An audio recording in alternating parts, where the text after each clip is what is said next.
Alors, bonsoir tout le monde, j'espère que vous allez bien. Aujourd'hui, on va voir, ça veut dire quoi une algèbre? Ça veut dire quoi une algèbre? Alors, toujours pour le processus de construire une mesure, et exactement la mesure de le bec. Alors, le bec. Alors, pour la construire, on a besoin d'une algèbre, ça veut dire quoi? Alors, j'ai une algèbre, j'ai une partie de P de X, il y a P de oméga. Alors ici, j'ai c'est un ensemble de P de X qui vérifie deux conditions. Alors premièrement, elle est toujours non fixe, qui vérifie deux conditions, stable par rayon fini et stable par complémentaire. Alors maintenant, on va voir quelques exemples. Exemple. Alors P d'oméga, bien ici P de X, c'est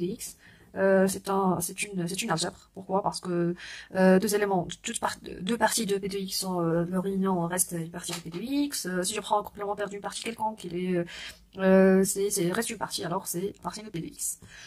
On a le vide oméga, aussi ce sont une algèbre, parce que réunion de vide et oméga c'est oméga, on a le complémentaire de vide c'est oméga, le complémentaire de oméga c'est le vide, alors le vide complémentaire c'est oméga, et oméga complémentaire c'est le vide, alors et ici c'est stable par complémentaire. Alors maintenant, un autre exemple, si je prends G1, R, c'est quoi? C'est la famille des réunions. Alors, si je prends la famille des réunions finies d'intervalle de R, G1 de R, c'est la réunion des IJ, J allant de 1 jusqu'à 1, c'est une réunion finie, telle que IJ, ce sont des intervalles, c'est un intervalle de R, alors aussi c'est une algèbre. G1R, c'est une algèbre de R. Alors pourquoi? Parce que ici, si je prends réunion des intervalles, alors réunion de réunion reste des intervalles, réunion des intervalles, alors c'est un élément ici. Et le complémentaire, réunion de IJ complémentaire, c'est l'intersection des IJ complémentaires. Mais ça reste ici, on peut l'écrire sous la forme d'une réunion d'intervalle. On va voir, ça veut dire quoi? Une algèbre. Algèbre engendrée par une partie, par exemple E. Alors, ici, c'est quoi? Alors, l'algèbre A de E. Alors, c'est l'algèbre engendrée par E. Alors, si l'algèbre engendrée par E, on va définir, ça veut dire quoi une algèbre engendrée par E? Si je prends E, c'est une partie de P de X. Alors, on a A de E, c'est l'algèbre engendrée par E. C'est l'intersection de G, tel que G appartient à F de E. Tel que F de E, c'est l'ensemble de toutes les algèbres qui contiennent E. Alors, c'est l'intersection de toutes les algèbres qui contiennent E. Alors, c'est la plus petite algèbre qui contient E. Alors, E, un exemple. Alors, si je prends X, c'est une partie infinie, et je prends E, l'ensemble de toutes les parties finies de X. Alors, E, c'est l'ensemble des parties de X, tel que A, il est fini. Alors, la question c'est quoi? C'est trouver A de E, l'algèbre engendrée par E sur X. Alors, réponse. Alors, c'est quoi cette algèbre? Alors, puisque c'est une algèbre, il est stable par union et stable par complémentaire. Alors, c'est tout simplement, si je pose, on pose.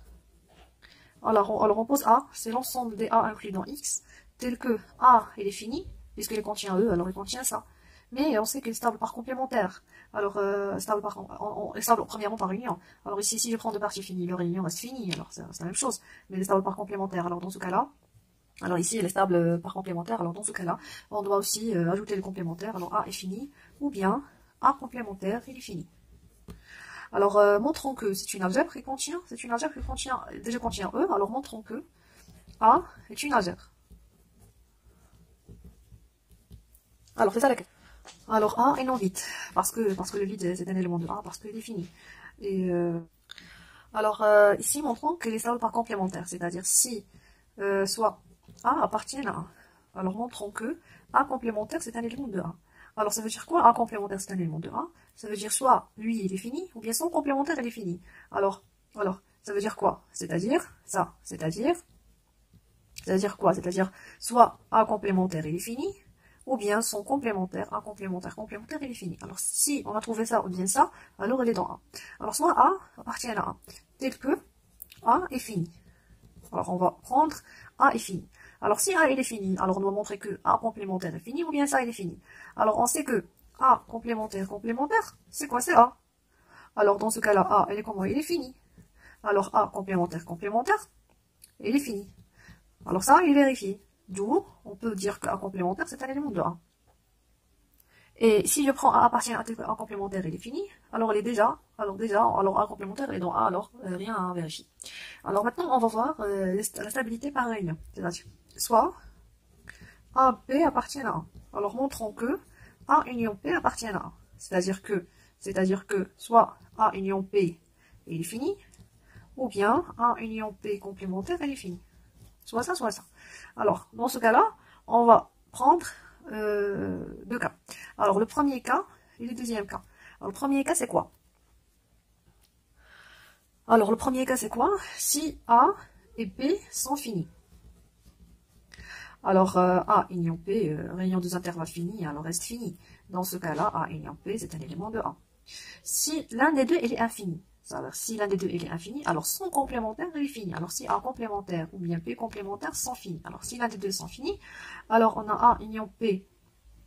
Et si l'un des deux, il est infini, alors A union P, c'est pas fini, il est infini. Parce que l'un des deux, il est infini, alors c'est pas fini. Dans ce cas-là, il nous reste de voir le complémentaire. Alors, A union P complémentaire, c'est A complémentaire, inter P complémentaire. Les deux, ou bien l'un des deux, il est fini, c'est-à-dire que l'intersection, il est fini.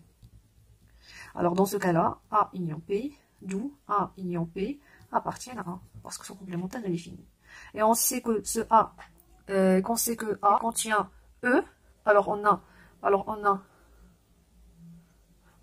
E inclus dans A, parce que E, c'est l'ensemble des parties finies, et A, c'est une algèbre. Alors il contient la plus petite algèbre engendrée par A. Alors A de E inclus dans A. Il contient la plus petite algèbre, alors A de E, c'est exactement A. Parce que A, c'est la plus petite algèbre qu'on peut avoir. Alors, l'algèbre engendrée par E, c'est A. Alors, c'est A de E.